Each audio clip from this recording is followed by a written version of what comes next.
आपको हम बता दें कि आज भगवान जगन्नाथ की रथ यात्रा निकल रही है और अपने आप में ये दिन काफी अहम होता है। देखिए शहर में किस तरह की रौनक है। भगवान जगन्नाथ की पूरी रथ यात्रा शुरू हो चुकी है। रथ यात्रा कोरोना गाइडलाइंस के तहत श्रद्धालुओं के बिना यहां पर होने वाली है। हालांकि हर साल इस आयोजन में करोड़ों की संख्या में भक्त शामिल होते हैं। माना जाता है कि यात्रा के दौरान भगवान जगन्नाथ का विशाल रथ खींचना उनके भक्तों को सौभाग्य देता है। और ये तस्वीरें अहमदाबाद की आपको हम दिखा रहे हैं, जहां पर पूरे विधि विधान से अब रथ यात्रा की शुरुआत हो रही है। एक तरफ पुरी में भगवान जगन्नाथ की रथ यात्रा की तैयारी हो चुकी है और दूसरी तरफ आप देख सकते हैं कि आज ही रथ यात्रा की शुरुआत। और ये देखिए सोने के झाड़ू से यहां पर किस तरह से झाड़ू किया जा रहा है। गोपी घांगर हमारे संवाददाता हमारे साथ जुड़ गई हैं। गोपी, जो शुरुआत है वो हो चुकी है और हमने अभी अभी देखा कि सोने के झाड़ू से यहाँ पर झाड़ू दिया जा रहा है। क्या विजय रूपानी ही है? क्योंकि कहा जाता है कि जो मुख्यमंत्री हैं वही ऐसा करते हैं।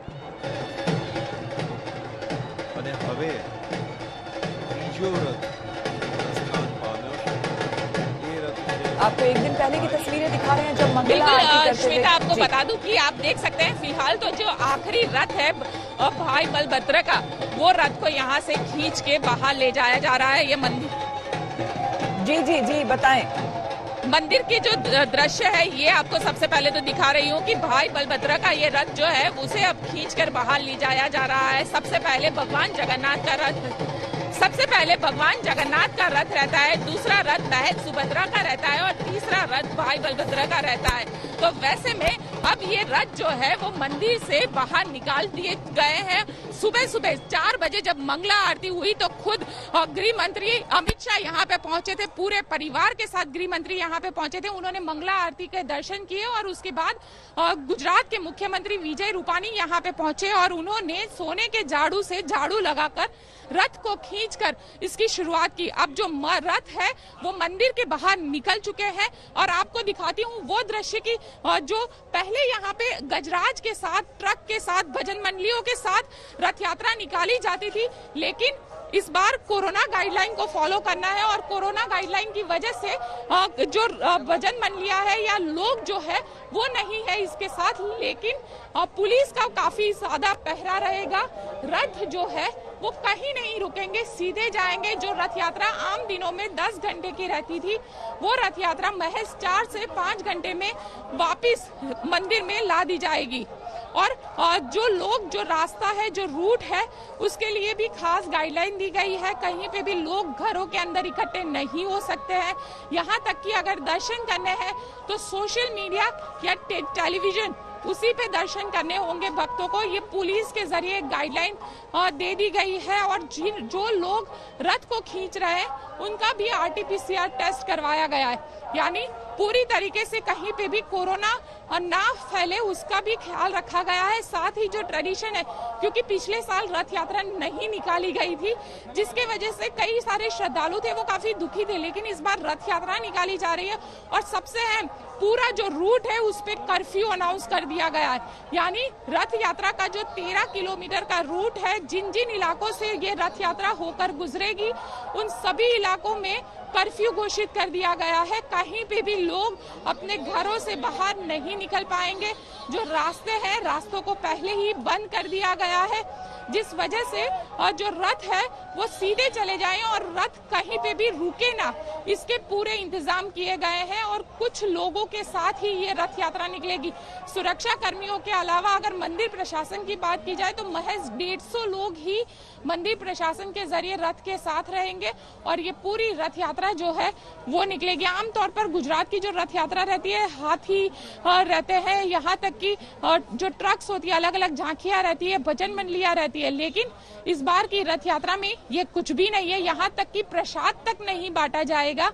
लोगों को और सिर्फ भगवान के दर्शन करने के लिए मिलेगा और जो भगवान की जो नगर यात्रा हम कहेंगे वो अब शुरू हो चुकी है। श्वेता, बिल्कुल, तो गोपी जिस तरह से बता रही थी, तस्वीरें आपको हम दिखा रहे हैं किस तरह से अहमदाबाद में रथ यात्रा की तैयारी पूरी हो चुकी है, लेकिन यहाँ पर पूरे कोरोना प्रोटोकॉल के तहत रथ यात्रा निकाली जा रही है।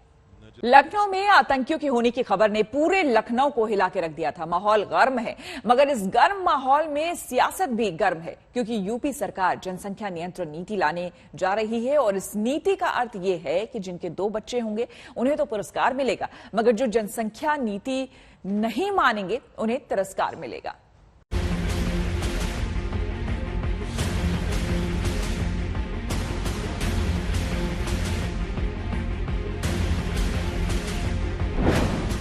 बढ़ती आबादी को रोकने के लिए जिस नीति के नाम पर ही उत्तर प्रदेश में सियासत आबाद हो गई थी, वो जनसंख्या नीति अब जमीन पर उतर आई है। इस नीति के तहत जनसंख्या नियंत्रण का फॉर्मूला तैयार किया गया है, ताकि आबादी की बढ़ती रफ्तार पर रोक लगाई जा सके। सीएम योगी आदित्यनाथ ने जनसंख्या नियंत्रण पर यूपी सरकार की नई नीति का ऐलान किया और बताया कि कैसे आबादी उत्तर प्रदेश के विकास की राह में बाधा बन गई है। ये बढ़ती हुई जनसंख्या विकास में कहीं न कहीं बाधक हो सकती है।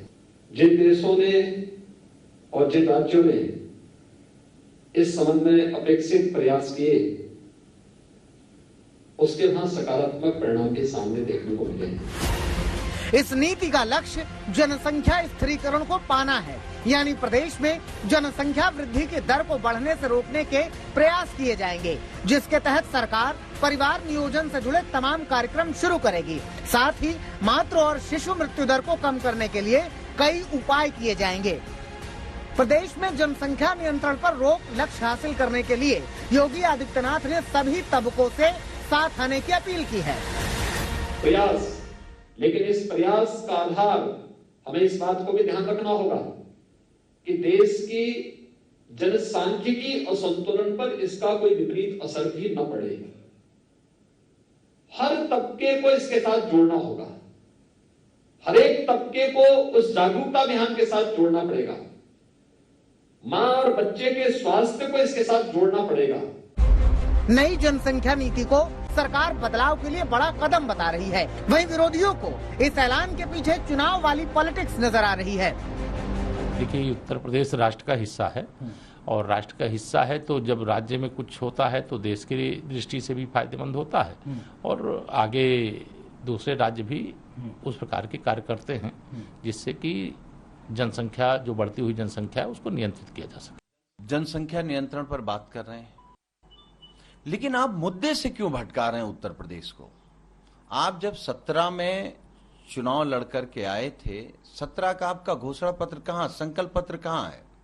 कितनी स्मार्ट सिटी बनी है, कितने एक्सप्रेसवे बन गए? प्रदेश में इस समय चुनाव होने जा रहे हैं और इस उत्तर प्रदेश के चुनाव में ये फिर से विभेद पैदा करना चाहते हैं। ये बिल चुनाव की संध्या बेला पर क्यों लाया जा रहा है? उधर जनसंख्या नियंत्रण को लेकर सरकार के ऐलान के साथ धर्मगुरुओं ने भी अपना मोर्चा खोल दिया है। हिंदू धर्मगुरु कड़े कानून की वकालत तो कर रहे हैं, तो मुस्लिम धर्मगुरु इस ऐलान पर ऐतराज जता रहे हैं। खास तौर पर मुस्लिम समाज की बात कर रहा हूँ, तो वो सरकारी नौकरियों के चक्कर में ज्यादा नहीं रहते, उनको नगर निगम के चुनाव नहीं लड़ने हैं, तो वो उसमें क्या होगा कि हिंदू तो अपना करा लेगा नसबंदी जो भी है, 1-2 बच्चे से अधिक पैदा ऐसे भी नहीं कर रहा अधिकतर जो हिंदू है, और उस जब कानून बन जाएगा तो हिंदू तो कानूनन रूप से भी रुक जाएगा। सरकार जनसंख्या नियंत्रण कानून जो लाने जा रही है, ये सरासर गलत है और ये मुसलमानों को टारगेट किया जा रहा है।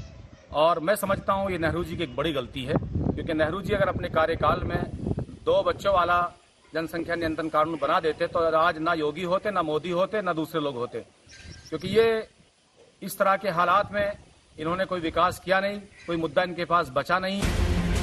राज्य विधि आयोग के तैयार ड्राफ्ट में जनसंख्या नियंत्रण के लिए कड़ी सिफारिशों की वकालत की गई है, जिसमें सरकारी नौकरी से लेकर तमाम सुविधाओं से वंचित किए जाने की बात है। योगी सरकार नई नीति के जरिए यूपी में जनसंख्या पर नियंत्रण की कोशिश कर रही है और माना जा रहा है कि इसे सख्ती से लागू करने के लिए विधि आयोग की कुछ सिफारिशों को भी मंजूरी मिल सकती है।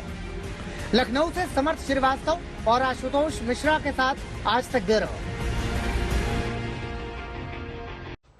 इस साल बिहार में मानसून की मेहरबानी जल्दी ही हो गई है। लगातार बारिश से उत्तर बिहार की ज्यादातर नदियां खतरे के निशान को पार कर गई हैं। नेपाल से छोड़े गए पानी से आफत और ज्यादा बढ़ गई है। नतीजा, करीब 1 महीने से बिहार बाढ़ का संकट झेल रहा है। लोग सड़कों पर हैं, राहत के लिए बस दिन गुजारने का इंतजार कर रहे हैं।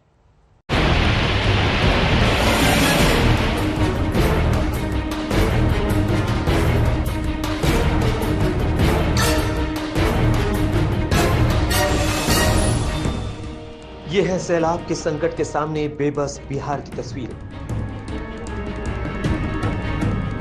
नदियों का पानी किनारा तोड़कर खेतों और गांवों में फैल रहा है। नदियों का जलस्तर बढ़ने का असर सड़क के साथ ट्रेनों की आवाजाही पर भी पड़ रहा है।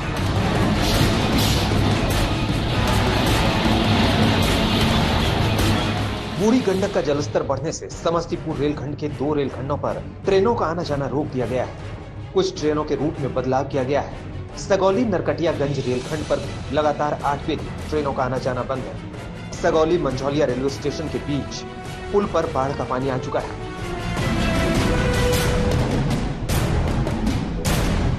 बिहार के सीतामढ़ी में दर्जनों गांवों को अब तक बाढ़ से राहत नहीं मिली। यहाँ बागमती और लखनदेई नदी खतरे के निशान से ऊपर बह रही है। घर पानी में डूब चुके हैं और लोग हाईवे और रेलवे ट्रैक पर आसरा लिए बैठे हैं। जरूरत का जितना सामान साथ ला सके उसी के सहारे जिंदगी गुजर रही है। बाढ़ पीड़ितों की शिकायत है कि फोन कर स्थानीय विधायक से मदद मांगी गई, लेकिन कहीं से कोई सुनवाई नहीं। पानी है, बाल बच्चा माल मवेशी लेके ट्रेन के पटरी पर हम सब समय काट रहे छी और कोई देखे वाला न है। विधायक के फोन कैली, विधायक कह रहा है जब जे हम दहा रहल है तो हम जनता के कौन चीज करो। तो हम सब अपना संभर गेली कि जब जे विधायक ऐसा बोली बोले छै, मुखिया आले तो कहे हमरा सके कोई संभरतीय न है, अन्नी पन्नी के कुछो के साधन हम कहाँ से दी। बिहार के बगहा में मसान नदी की बाढ़ मुसीबत बनकर आई। तेज पानी की वजह से जगह जगह सड़कें टूट गई हैं। लोगों के लिए कहीं आना जाना मुश्किल है। मरम्मत का कोई काम अभी शुरू नहीं हुआ है, तो लोगों ने बिजली के पोल की मदद से जुगाड़ का पुल बना लिया है। मुजफ्फरपुर में बाढ़ पीड़ितों की मुश्किलें कम होने का नाम नहीं ले रही। लोग बुनियादी जरूरतों के लिए मोहताज हैं। पीने के पानी, शौचालय और जरूरत की चीजों के लिए कोई इंतजाम नहीं है। यहाँ भी बूढ़ी गंडक नदी का पानी लगातार उफान पर है। सैलाब का पानी नए नए इलाकों को अपनी चपेट में ले रहा है। परेशानी ये है सर, हम लोग सोचे माने घर पर एकदम पानी डूबा हुआ है, हम लोग का होता था और कोई साधन न। क्या नाम हुआ? लालती देवी। कहाँ घर है? 3 नंबर। आप बताइए क्या परेशानी हो रही थी? 3 नंबर। जिला दहा दिया, हमको रखने का जगह नहीं है, रौदा में बढ़ता है बूढ़ा आदमी। वो इंद्रोबास नहीं हमको मिला है।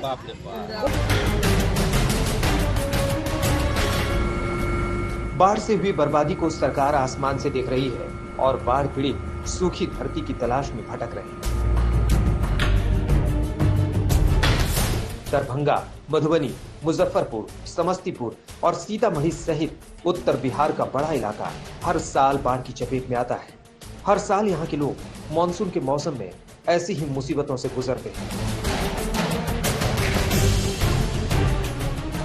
प्रशासन की तरफ से बाढ़ से पहले के तमाम इंतजाम के दावे वैसे ही धरे के धरे रह जाते हैं। आज तक ब्यूरो। पुरी और अहमदाबाद में भगवान जगन्नाथ की रथ यात्रा शुरू हो चुकी है। आपको बता दें कि अहमदाबाद में रथ यात्रा के पहले गृह मंत्री भगवान जगन्नाथ के दरबार में पहुंचे, वहां पर सिर झुकाया, सिर नवाया और मंगला आरती में शामिल हुए। ये 2 तस्वीरें आपको हम दिखा रहे हैं। देखिए किस तरह से पुरी और अहमदाबाद में रथ यात्रा की पूरी तैयारी हो चुकी है। अहमदाबाद में तो रथ यात्रा की शुरुआत भी हो चुकी है। आपको बता दें कि दरअसल उड़ीसा में पुरी की अगर हम बात करें तो भगवान जगन्नाथ की रथ यात्रा यहां पर शुरू होने के लिए पूरी तरह से देखिए आप 3 रथ देख सकते हैं। भगवान जगन्नाथ, भाई बलभद्र और सुभद्रा।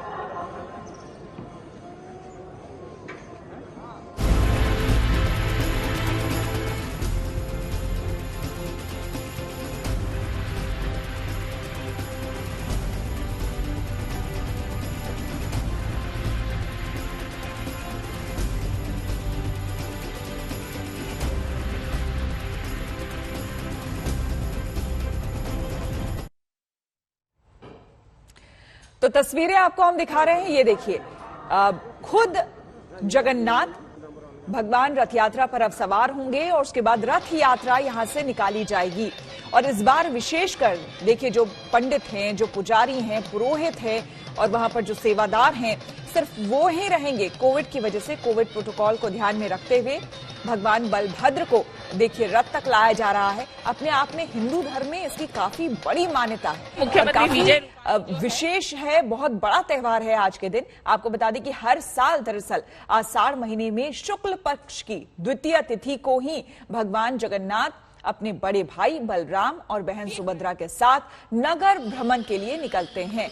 और उसी से पहले जो पंत प्रधान होता है, जो मुखिया होता है, वो सोने के झाड़ू से झाड़ू करता हुआ, जैसा कि आप विजय रूपानी को देख रहे हैं यहाँ पर, सोने के झाड़ू से झाड़ू करता हुआ आपको यहाँ पर नजर आएगा। और उसके बाद ही रथ खींचने की यहाँ पर शुरुआत होती है। कहते हैं कि जो कोई भी, जिस किसी को भी सौभाग्य मिलता है रथ को खींचने का, उसकी सारी मनोकामनाएं पूरी हो जाती है।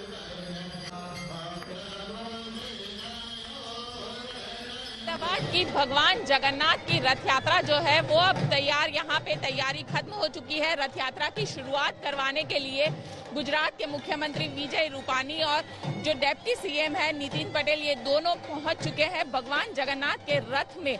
ये दोनों यहाँ पे पहुंचे हुए हैं।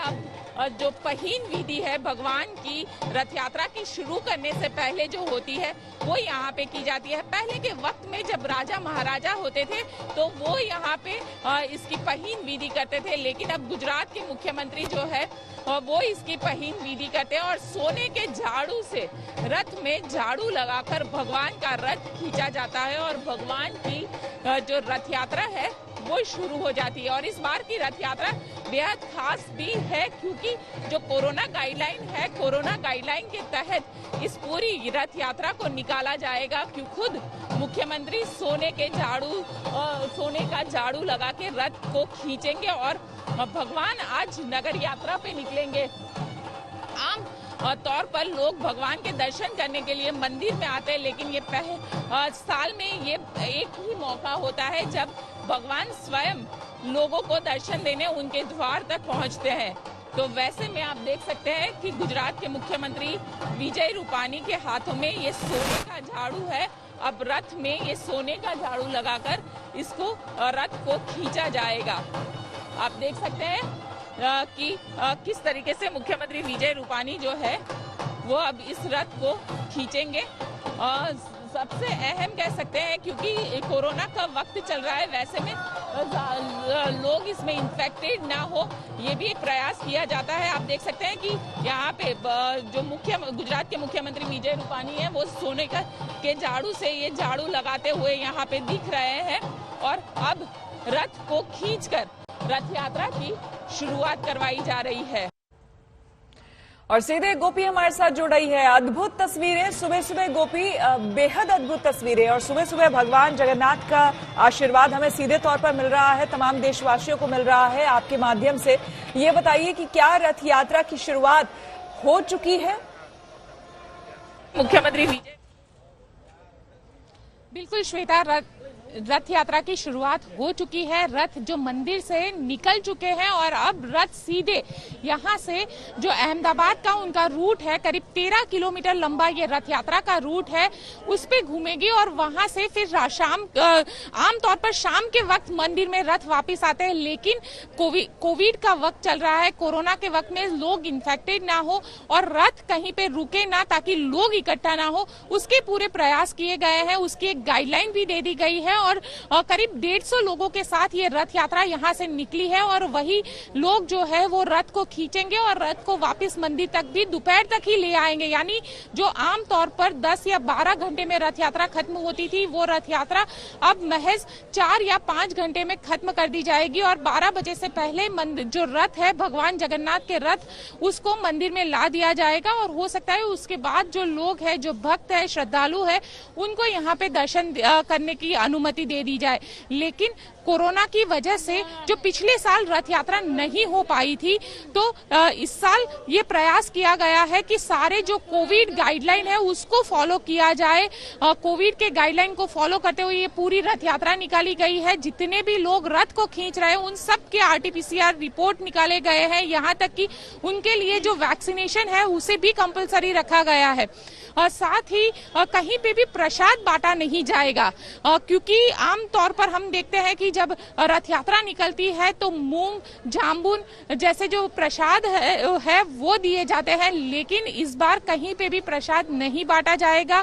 साथ ही भगवान का जो रथ है वो महज सिर्फ 2 जगह पे रुकेगा। आमतौर पर हर एक जगह पे भगवान का जो रथ है वो रुकता हुआ जाता है, लेकिन इस बार सिर्फ 2 जगह पर ही रुकेगा। एक अहमदाबाद म्युनिसिपल कॉर्पोरेशन का जो दफ्तर है वहां पे, और दूसरा जो सरसपुर कहा जाता है कि उसे वहीं पे भगवान का भोजन होता है, भगवान को भोग लगाया जाता है दोपहर का। तो ये 2 जगह पर वो रथ रुकता है, लेकिन इस बार रथ नहीं रुकेगा। बिल्कुल अद्भुत तस्वीरें, और बहुत बहुत शुक्रिया गोपी आपका तमाम जानकारी के लिए। रुक करेंगे अगली खबर का। आपको बता दें, बड़ी खबर, राजस्थान में मौसम ने कहर बरपाया है। जी हां, बिजली गिरने की घटनाओं में कम से कम 20 लोगों की मौत हो गई है। जयपुर में 11 लोगों की मौत हुई है, धौलपुर में 3 और कोटा में 4 लोगों की मौत हुई है। झालावाड़ और बारां में भी 1 मौत की खबर सामने आई है। आसमान से जयपुर के मशहूर आमेर किले पर बिजली गिरी है। मानसून की एंट्री से मौसम सुहाना होने की वजह से काफी तादाद में लोग घूमने निकले थे, लेकिन कईयों के लिए मौज मस्ती का ये सफर जानलेवा साबित हुआ है।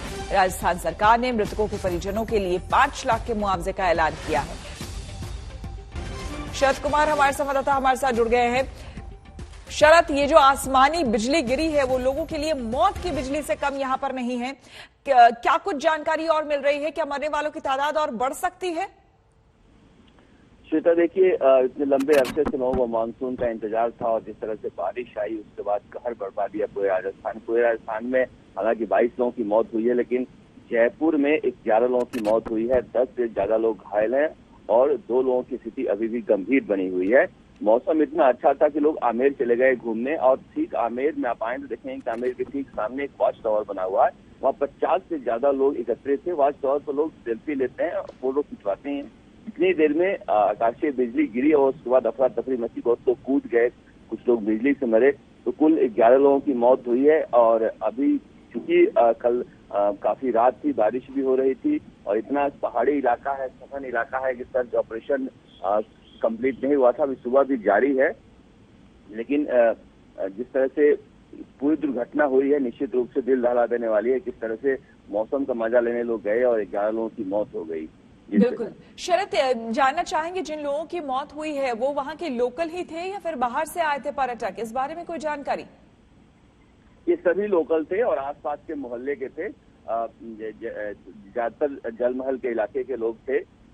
जैसे ही आप अमूमन अगर जयपुर कभी आए, जैसे ही बारिश होती है, लोग शहर के लोग नाहरगढ़, जयगढ़ और आमेर की तरफ जाते हैं पहाड़ियों पर मौसम का मजा लेने के लिए, कि उन्हें पता नहीं था कि इस तरह से आकाशीय बिजली गिर जाएगी, जिसकी वजह से ये घटना घटी। और कल बारिश भी काफी ज्यादा थी, करीब 1 घंटे में 69 मिलीमीटर बारिश हुई है, और इतनी तेज हवाएं थी जिसकी वजह से इस तरह से कहर बरपा है। पूरे राजस्थान में इस तरह के हालात बने हुए हैं, चाहे कोटा हो, भरतपुर हो, धौलपुर हो।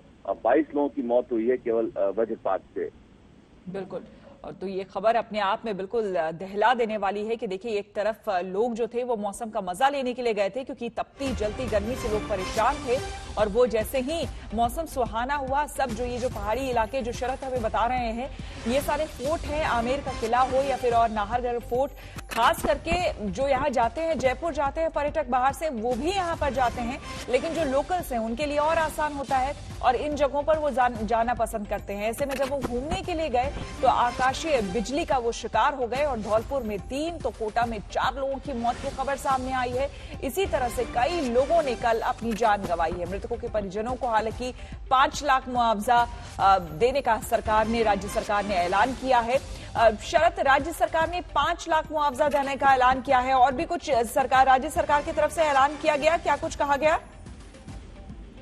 मुख्यमंत्री अशोक गहलोत ने कल रात को जैसे ही घटना घटी थी, 4 लाख रुपए के आपदा प्रबंधन का और 1 लाख रुपए मुख्यमंत्री कोष से 5 लाख रुपए देने की घोषणा की थी। इसके अलावा 12:30 बजे आज बैठक बुलाई है आपदा प्रबंधन की, कल रात को बुलाई थी मुख्यमंत्री अशोक गहलोत ने। और बिल्कुल, बहुत बहुत शुक्रिया आपका शरद तमाम जानकारी के लिए। तो राजस्थान में आपने ये तस्वीरें देखी और ये हाल देखा, लेकिन आपको बता दें कि उत्तर प्रदेश से भी कुछ ऐसी ही तस्वीरें सामने आई है। उत्तर प्रदेश में भी बिजली गिरने से अलग अलग जिलों में 41 लोगों की मौत हो गई है। आपको बता दें कि प्रयागराज में सबसे ज्यादा 14 लोगों की मौत बिजली गिरने से हुई है। कानपुर देहात और फतेहपुर में 5 लोगों की जान चली गई है। वहीं कौशाम्बी में 4 लोगों की मौत हो गई है। तो फिरोजाबाद से 3 लोगों की मौत की खबर सामने आई। उन्नाव, हमीरपुर और सोनभद्र में 2 लोगों की जान चली गई है। अभिषेक मिश्रा हमारे संवाददाता हमारे साथ जुड़ गए हैं। अभिषेक, बहुत बड़ी खबर है, 41 लोगों की मौत हो गई बिजली गिरने से।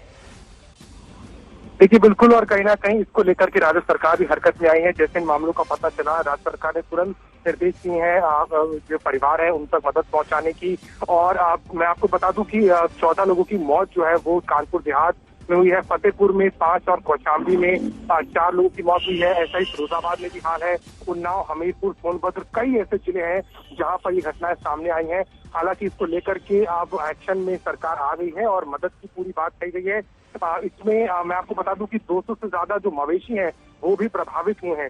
तो देखा जा सकता है साफ तौर पर किस तरीके से इसका सीधा असर आम जनमानस पर पड़ा है। लेकिन सरकार की तरफ से मुख्यमंत्री ने तुरंत सहायता राशि पहुंचाने की बात कही है और इसको लेकर के प्रशासन भी हरकत में आ गया है। जी बिल्कुल, और खबरें अभी और क्या कुछ आ रही है? लोगों तक राहत पहुंचाया जा चुका है या अभी ये सिलसिला जारी है? राज्य सरकार की तरफ से क्या कुछ तैयारी? देखिए, शुरुआत हो गई है कि करके सारे जो जिले प्रभावित है वहां पर ये राशि पहुंचाई जा रही है। इसको लेकर के मुख्यमंत्री ने कल ही शाम को सख्त आदेश दिए थे कि इसमें कोई अविलंब नहीं होना चाहिए। तो प्रशासन ने भी इसे सख्ती से लिया है और उसकी कार्रवाई शुरू कर दी है। हालांकि इसके पहुंचने में आज समय लगेगा और आज ये राशि उन तक पहुंच जाएगी। लेकिन जिस तरीके से हालात बने थे और तुरंत इसका संज्ञान लेकर के राज्य सरकार ने ये आदेश जारी किया था। बिल्कुल, बहुत बहुत शुक्रिया आपका तमाम जानकारी के लिए। देखते रहिए आज तक।